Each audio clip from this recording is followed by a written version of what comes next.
ઓળખ થઈ ગઈ આખા, મતલબ જ્યાં તમારા લોકો ફોલોઅર ત્યાં તમારી ઓળખ થઈ ગઈ કે અચ્છા આ ઘાયલ છે.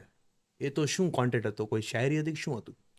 એવી શાયરી એક એવી હતી, પણ શરૂઆત મારી થઈ ને ત્યારે મારી શાયરીની લોકો કોપી બહુ થતી, કે હું વાયરલ ન થતો. અચ્છા, કે મતલબ મારી લખેલી શાયરી છે ને એ સમયે બહુ વાયરલ થઈ. ઓકે. કે મારી, કેમ કે મારે 100, 200, 500 વ્યૂ આવે શરૂઆતમાં. અચ્છા. એ મહેનતના દિવસોમાં તો આપને અંદરથી દુઃખ થાય કે આપણે કરીએ ને લોકો કન્ટેન્ટ ચોરાવીને મૂકી દે. કે તમે કદાચ એ લાઈન સાંભળી છે કે પંખો ઉતારી લેજો એના રૂમમાંથી.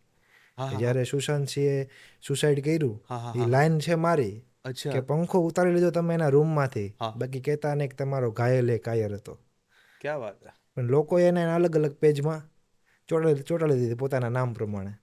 પંખો ઉતારી લેજો તમે ઉતારી મારા લેજો તમારા રૂમમાંથી, રૂમમાંથી. બાકી કાલ સવારે એમ ન કહેતા કે તમારો ઘાયલ પણ કાયર હતો. ક્યાં વાત. બહુ ગહેરું વિચાર છે તમારો ભાઈ, બહુ સરસ.